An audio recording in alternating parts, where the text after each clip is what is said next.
Hi everybody, this was a video that was sent to me that somebody or many people thought I should look at and share my viewpoints on.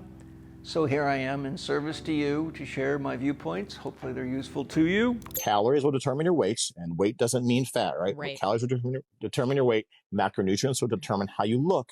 Micronutrients will determine how you feel. Oh, okay. Say So that again. That's so good. okay. I've never said it Yes. in that way, but that's so perfect. Say that again. Yeah, I really want people to understand this, and I will give a short definition of each, okay? Calories will determine your weight, just the food, the energy that you're taking in. Macronutrients, carbs, proteins, fats. If we want to throw in a fourth macronutrient, alcohol, we could, right? That will determine how you look. Micronutrients, vitamins, minerals, that will determine how you feel. Antioxidant activity, brain activity, inflammation, everything like that. Calories, weight, macronutrients, look, micros, how you feel. That is fantastic. And that is huge. That is great. It's cute. It's really cute.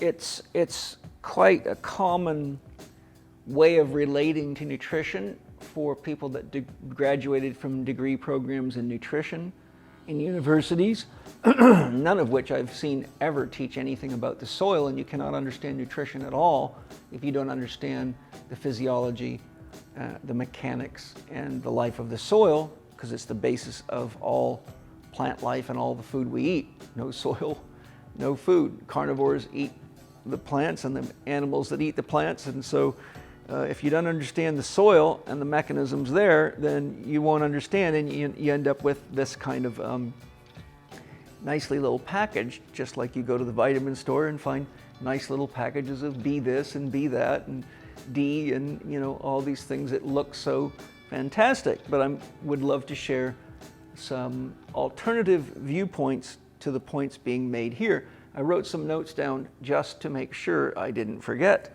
key things. So let's take a look here.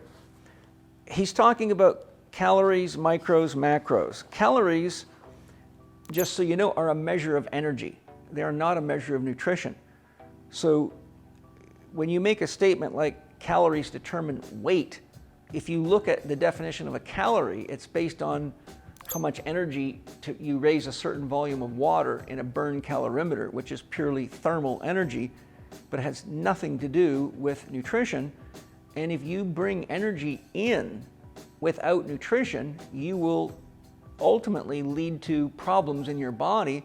If you look in my book, How to Eat, Move, and Be Healthy, I quote John Berardi, a PhD nutritionist, who shows that it takes about 51 or 52% of all the calories that we consume to run any food from mouth to anus before we actually can use any of that for extraneous activities, be it playing with your kids, working, sports, etc. So the point I'm making here is you cannot make a statement and be accurate when you say calories determine weights, because there's no such thing as calories in nature without nutrition.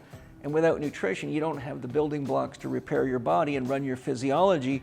And there are many, many ways, as I'll point out in a minute, that you can gain weight or lose weight that have to do with a variety of other factors, including the amount of nutrition and the type of nutrition coupled with the energy of the so-called macros. A person's weight is a product of many factors, including trauma history, psychological status, genetic influences, environmental influences such as nutrition density and the toxicity in the environment, the health of one's microbiome, water quality and the level of hydration of the individual, the capacity for each individual to detoxify, how many inflammatory factors are active agents in their body, and this includes very common challenges. Approximately 90 to 95% of the world population, based on studies at this time, has either a fungal and or a parasite infection. In fact, different studies say that 90% plus of the world population has an active fungal infection at any given time, and other studies show 90 to 95% of people have a parasite infection at any given time, both of which cause tremendous amounts of inflammation in your body.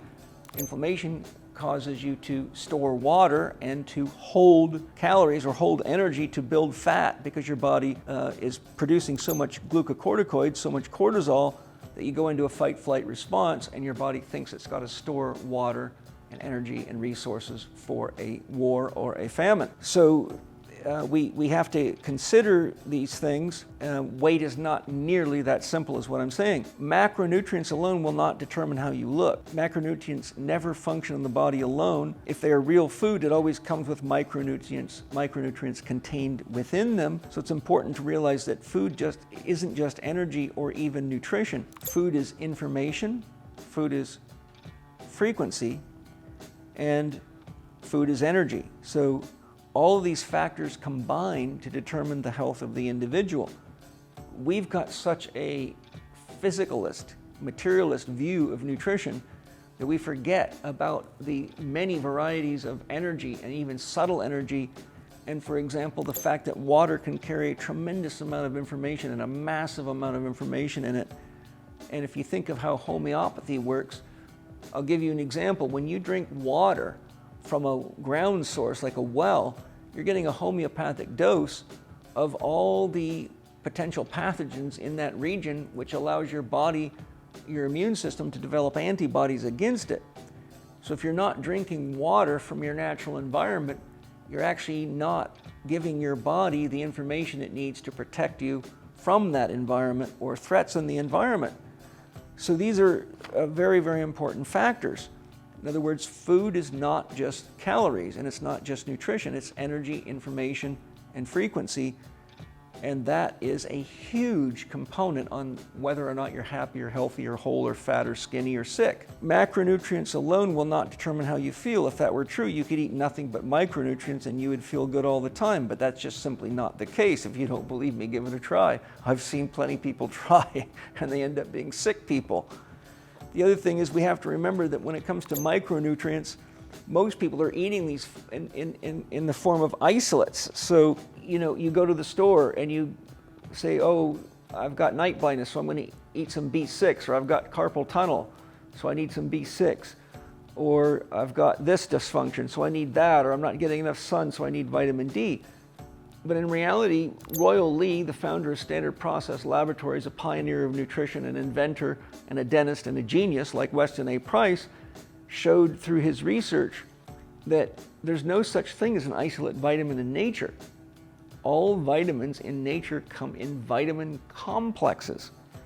A vitamin complex contains proteins, carbohydrates, fats, minerals, trace minerals, phenolics, terpenes, alkaloids, and probably a wide variety of other chemicals and factors or cofactors that we're not yet aware of.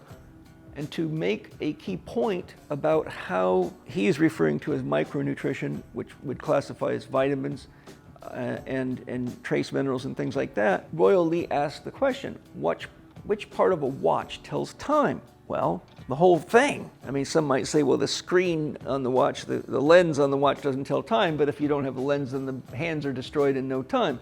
The point Royal Lee's making is that every part of the watch is essential to the action of telling time, and no watch with pieces missing will function, and no vitamin complex without the complex in its entirety will function in the body. And Royal Lee also makes the point that if you go eat a bunch of isolate vitamins, then what your body has to do is scavenge the other aspects of the complex from the rest of the parts of your body where those nutritional components are stored. And so you can actually be taking an isolate supplement for something like I mentioned, like night blindness, but simultaneously creating other deficiencies in your body because your diet may not have the resources needed to replenish those vitamins, which when you consider today that the average person, according to research I've seen, only eats 10 to 12 foods, that's pretty shocking. And when you look at how commercial farming has basically got rid of the diversity of farming, and now we're farming just a few crops compared to the diversity we used to eat, which is monocropping, and we've destroyed the soils with chemicals, we put ourselves in a real problem. So what I'm really trying to say in response to that, and that's why I said it was cute, look, having spent 40 years rehabilitating people, from injured people to sick people to everything you can imagine, and teaching holistic nutrition and diet and lifestyle coaching and all the lifestyle and psychological factors together, the human body and the human life is much, much more complex than we can actually realistically put into these cute little categories. And having rehabbed countless people that watch videos like this and come to me with a bag of pills and broken and all these biohacking gadgets and these cute little cliches, I can tell you that when they learn what real nutrition is and what it takes to really be healthy and to be happy and do it, then they never go back to believing in these sort of packaged partial truths that sound good on a podcast or an Instagram clip, but don't actually turn out to be functional or workable or reliable in life. So hopefully these points I've raised help you see things more holistically.